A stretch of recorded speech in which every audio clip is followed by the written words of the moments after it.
जो बुद्धि से परे है वह केवल अंधविश्वास ही नहीं। तूतनखामेन में एक वृद्ध फकीर ने बहुत दिनों तक धार्मिक सेवा की। वह जहां भी जाता भगवान की उपासना, आस्तिकता, नेक नियति, प्राणियों को ना सताने, मांस आदि अभक्ष ना खाने की शिक्षा दिया करता। सामाजिक जीवन में साधु को बड़ी प्रतिष्ठा प्राप्त थी। उनका सभी लोग हृदय से आदर करते और उनके निर्णयों को स्वीकार करते थे। मृत्यु के बाद उन्हें भावनापूर्ण एक कब्र में दफना दिया गया, पर तब भी लोग उनके नाम पर न्याय और सत्कर्म की प्रेरणा ग्रहण करते रहे। विशेष अवसरों पर उसके लिए लोग उनकी कब्र के पास जाकर प्रार्थना भी किया करते। माना जाता है कि धार्मिकता के बीच अंधविश्वास के लिए बहुत स्थान है। ऐसे भी लोग हैं जो लोगों की श्रद्धाओं को दूहा करते और अपनी स्वार्थ पूर्ति किया करते हैं। ऐसी दुष्प्रवृत्तियां जहां भी पनप रही हो, उनका विरोध करना चाहिए, किंतु हम यह मानने के लिए विवश नहीं कि सभी मान्यताएं अंधविश्वास ही होती हैं। अनेक ऐसी बातें हैं जिनको वैज्ञानिक प्रयोगों द्वारा सिद्ध नहीं किया जा सकता, तो भी उनका अस्तित्व है। ध्वनि मौन दिखाई देती है। चुंबक शक्ति को कितने ही सूक्ष्मदर्शी इलेक्ट्रॉनिक माइक्रोस्कोप यंत्रों द्वारा भी नहीं देखा जा सकता। हवा में घुली ईथर शब्द तरंगों को सेकंडों में यहाँ से वहां पहुंचा देती है, पर उसे किसने देखा है? कुछ वस्तुएं ऐसी हैं जिन्हें अनुभव किया जा सकता है, देखा नहीं जा सकता। भूत, अदृश्य आत्माएं, देवता और परमात्मा का अस्तित्व भी इसी तरह एक स्वयं सिद्ध सिद्धांत है। इनसे प्राणियों को अदृश्य और चमत्कारिक सहायताएं भी मिलती हैं। इसलिए कोई उन पर श्रद्धा रखता है, कोई उन्हें पूजता है, तो उसे पाखंड नहीं कहना चाहिए। संसार में सब कुछ अंधविश्वास ही नहीं। प्रस्तुत घटना इसी संदर्भ में है। सन 1922 ईस्वी में डॉक्टर ब्रेस्टेड ने Howard Carter, Arthur Weigall, Lord Carnarvon आदि सामंतों को एक कब्र उखाड़ फेंकने के लिए उत्तेजित किया। पूरा दल जब दरगाह पर पहुंचा तो समाचार पत्रों के प्रवक्ताओं ने उन्हें मना किया। सर, इस कब्र पर हम लोगों के विश्वास सुरक्षित हैं, आप इसे ना उजाड़ें। होवर्ड कार्टर ने उन्हें धमका कर कहा, यह विज्ञान का युग है, यहाँ भावनाएं, विश्वास, आत्मा एवं परमात्मा कुछ नहीं चलते। हमें इसका कुछ डर नहीं है। सिपाहियों, तोड़ डालो इस कब्र को। आदेश के थोड़ी देर बाद ही सारी की सारी दरगाह ध्वस्त पड़ी थी। यह विज्ञान का युग है। इसमें धर्म, विश्वास, ईश्वर, आत्मा आदि कुछ नहीं चलते। यह कहना सरल है, उसे सिद्ध करना सरल नहीं। सापेक्षतावाद के सिद्धांत, थ्योरी ऑफ रिलेटिविटी का प्रतिपादन करते समय आइंस्टीन जैसे महान विज्ञानवेत्ता को भी यह मानना पड़ा कि संसार में उच्च सत्ताएं, सुपर पावर्स भी काम करती हैं और उनका सोचना, करना, सहायता पहुंचाना या ध्वंस करना सब कुछ विधि विधान के साथ चलता रहता है। वे शक्तियां समय से बंधी नहीं हैं। उनके लिए एक जन्म एक सेकंड की तरह है। इसलिए कर्मफल की बात हम समझ नहीं पाते, अन्यथा हमारे लिए छोटे से छोटे दुर्भाव, त्रुटि और अपराध के लिए भी दंड निर्धारित हैं और हम उससे कभी बचकर नहीं निकल सकते। शक्ति प्रदर्शन कर सकते हैं, किसी का उत्पीड़न कर सकते हैं, उपहास कर सकते हैं, छल कपट, धोखा, बेईमानी, चोरी, व्यभिचार कर सकते हैं, पर इनके दुष्परिणाम भी उतनी ही ईमानदारी से भुगतने पड़ते हैं। न्याय की दृष्टि से ईश्वरीय शक्तियां किसी को क्षमा नहीं करती। पाप का दंड भुगतना ही पड़ता है। कब्र के साथ एक लकड़ी रखी थी। उसमें क्या कुछ कीटाणु हैं। इस वैज्ञानिक अनुसंधान के लिए उसे गिलास में डालकर उबाला गया। अभी आग थोड़ी तेज ही हुई थी कि गिलास एक धमाके के साथ फट गया और वैज्ञानिक यंत्र लेबोरेटरी में टूट फूट कर बिखर गया। नवंबर 1922 ईस्वी में एक सर्प कार्टर के घर में घुसा। कार्टर तो किसी तरह बच गया, पर उसकी प्यारी कनारी चिड़िया को सर्प ने निगल लिया। 1.5 माह बाद कॉर्नर वर्क को एक मच्छर ने काटा और उससे ही उसे निमोनिया हो गया और वह मर गया। मच्छर काटने का निशान ठीक वैसा ही था जैसा सम्राट के चेहरे पर सर्प के काटने का निशान था। उसका सौतेला भाई भी भरी युवावस्था में बिना किसी सर्दी बुखार के 2 घंटे में तड़फड़ा कर मर गया। डॉक्टर ब्रेस्टेड तो कब्र खुदने के दूसरे सप्ताह ही स्वर्गलोक की यात्रा कर चुके थे। कॉर्टर अभी भी कहता रहा कि किसी अंधविश्वास से नहीं डरता, पर उसकी मृत्यु भी बड़ी असहाय अवस्था में किसी जोहड़ में फंसकर हुई। मनुष्य में एक बड़ी भारी कमजोरी है कि वह जिस वस्तु में अपना स्वार्थ जुड़ा देखता है, उसे पाने के लिए कोई भी उचित अनुचित रीति अपनाने में पाप पुण्य का ध्यान नहीं रखता। पर पारमार्थिक दृष्टि से देखा जाए तो संसार का सारा सौभाग्य या दुर्भाग्य पुण्य और पाप की ही फलश्रुति है।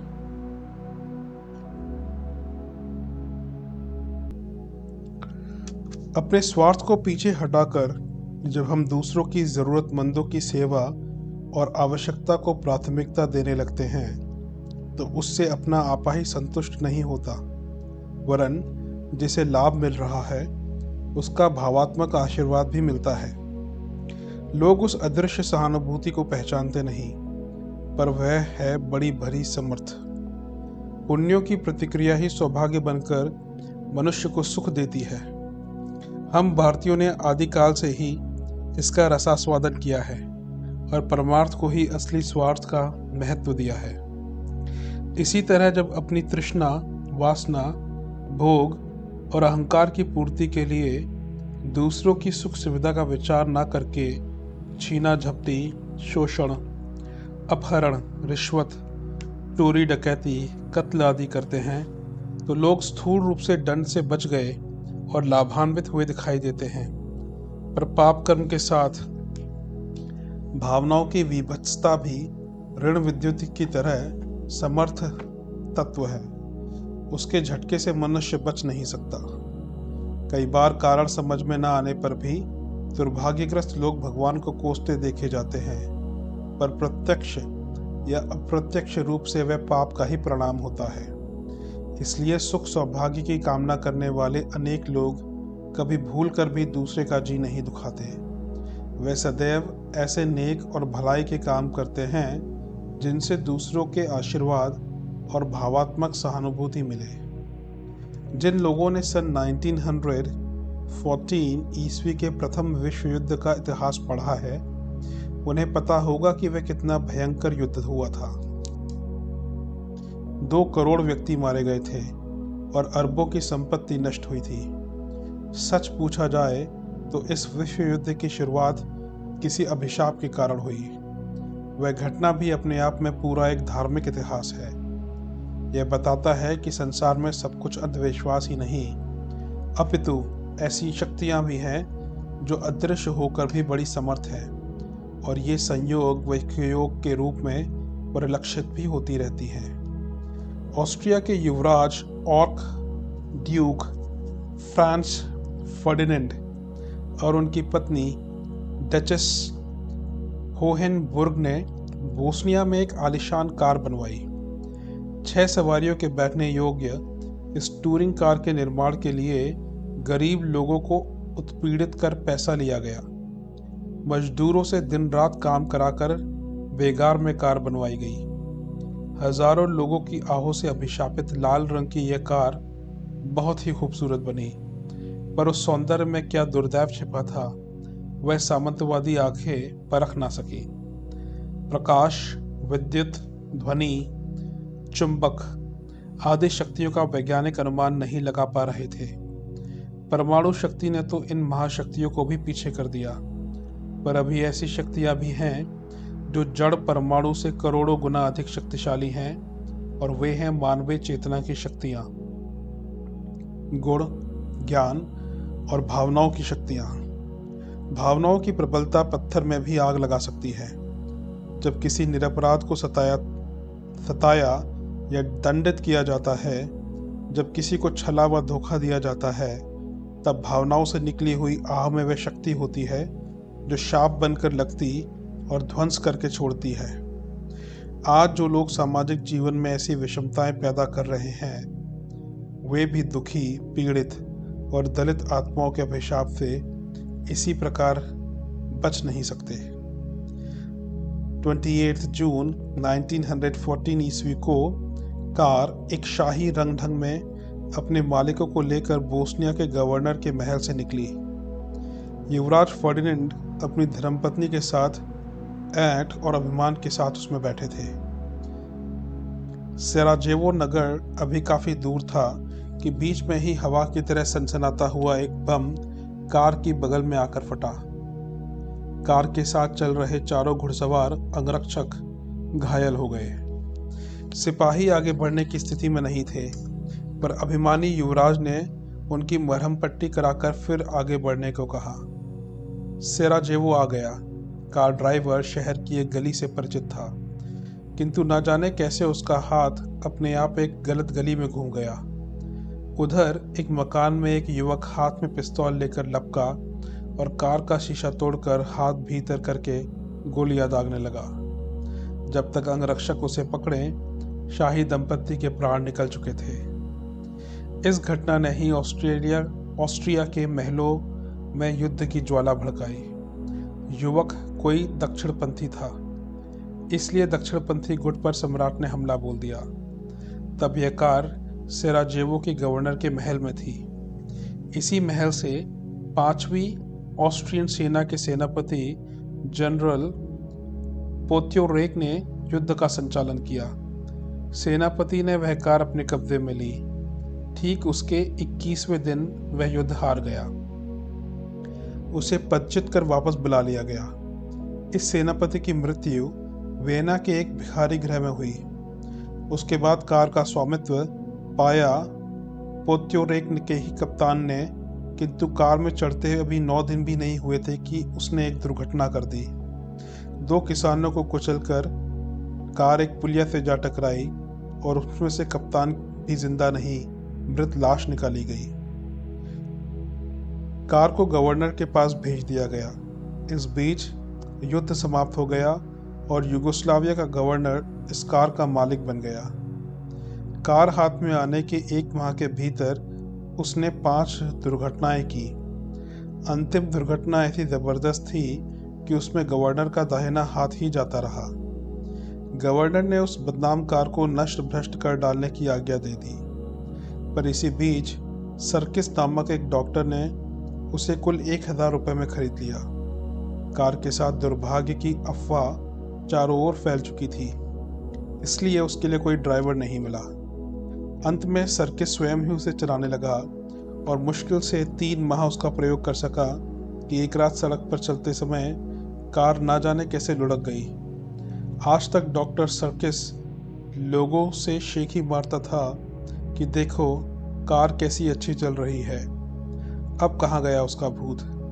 कल जब उसे कार में औंधा पड़ा बाहर निकाला गया तो बिना प्राणों के उसकी लाश पाई गई। इस बार कार उल्टी तो थी, खराब नहीं हुई थी, इसलिए एक सोने चांदी के व्यापारी ने उसे खरीद लिया और खरीदने के कुछ दिन बाद ही आत्महत्या करके मर गया।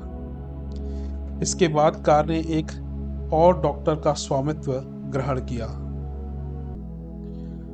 डॉक्टर ने उसे डरते डरते खरीदा था, लेकिन 1 महीने में उसकी सारी कमाई पट पड़ गई, तो बेचारे ने डरकर आधी कीमत पर स्विट्जरलैंड के एक रेस ड्राइवर को बेच दिया। उन्हीं दिनों डेलमाइट में एक कार दौड़ प्रतियोगिता आयोजित की गई थी। इस कार ने उसमें हिस्सा लिया। दुर्भाग्य से यही कार ऐसी थी जो एक दीवार से टकरा गई और अपने ड्राइवर को स्वर्गवासी बनाकर फिर अकेली रह गई। इस बार वह फिर से राजेवो लौट आई। एक धनी किसान ने उसे खरीद लिया। अब तक वह रंग बदल चुकी थी, इसलिए शायद उसने पहचानने में भूल की। एक दिन किसी यात्रा में कार बीच रास्ते में खराब हो गई और ऐसी जाम हुई कि अनेक प्रयत्नों के बाद वह स्टार्ट ही नहीं हुई। आखिर हार कर 2 बैलगाड़ियां किराए पर ली गई जो रस्सों से खींचकर कार घर तक पहुंचा दे।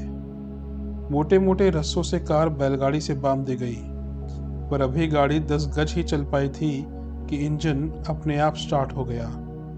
कार बेतहाशा भागी।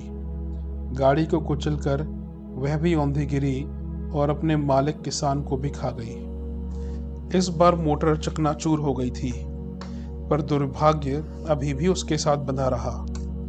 इस बार उसे टाइवर हर्शफील्ड ने खरीद लिया और उसकी नए सिरे से मरम्मत करवाकर स्वयं उसे जोतने लगा।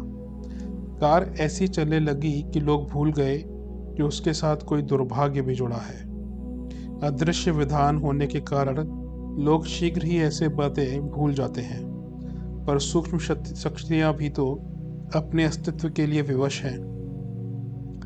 एक दिन हर्शफील्ड अपने 6 मित्रों के साथ एक भोज के लिए रवाना हुआ। सड़क पर कार तेजी से दौड़ी जा रही थी। एक मोड़ से गुजरते समय कार सामने से आती हुई दूसरी कार से टकरा गई। भिड़ंत बराबर की थी, पर सामने वाली कार को कोई नुकसान नहीं पहुंचा, जबकि हर्शफील्ड अपने 4 साथियों के साथ अपनी जान से हाथ धो बैठा। केवल एक व्यक्ति ही उसमें जीवित बचा। अब सरकार चेती। उसने कार को अपने व्यय से ठीक कराकर ऑस्ट्रिया के एक मुर्दा अजायब घर को दे दिया। अब तक द्वितीय विश्व युद्ध भी छिड़ चुका था। जिन दिनों कार अजायब घर पहुंची, युद्ध के अंतिम दिन थे। एक दिन दुर्भाग्य से उसी अजायब घर में कई बम के गोले एक साथ फूटे, जिसमें वह अजायब घर पूरी तरह ध्वस्त हो गया और वह ऐतिहासिक कार भी उसी के साथ गर्द में लीन हो गई। उसके साथ ही द्वितीय विश्व युद्ध भी समाप्त हो गया। इस घटना ने सारे यूरोप में एक बार तहलका मचा दिया कि आत्मा में बड़ी जबरदस्त शक्ति है। वह अभिशाप के रूप में किसी पर लग जाए तो कार की तरह सैकड़ों का विध्वंस करके ही छोड़ती है। उससे अनेक लोगों ने पशुओं की हिंसा व क्रूरता आदि बुराइयां छोड़ दी और हजारों लोगों ने आत्मपरायणता, सेवा भाव और सद्गुण अपनाना प्रारंभ कर दिया। इसी तरह यूरोप में होप नामक हीरा भी अपने अमंगल के लिए बहुत विख्यात हो चुका है।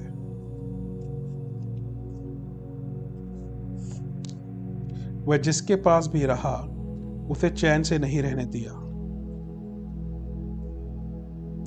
यह हीरा ब्रह्मा के किसी हिंदू मंदिर में भगवान की मूर्ति की आंख में जड़ा हुआ था। 300 वर्ष पहले की बात है।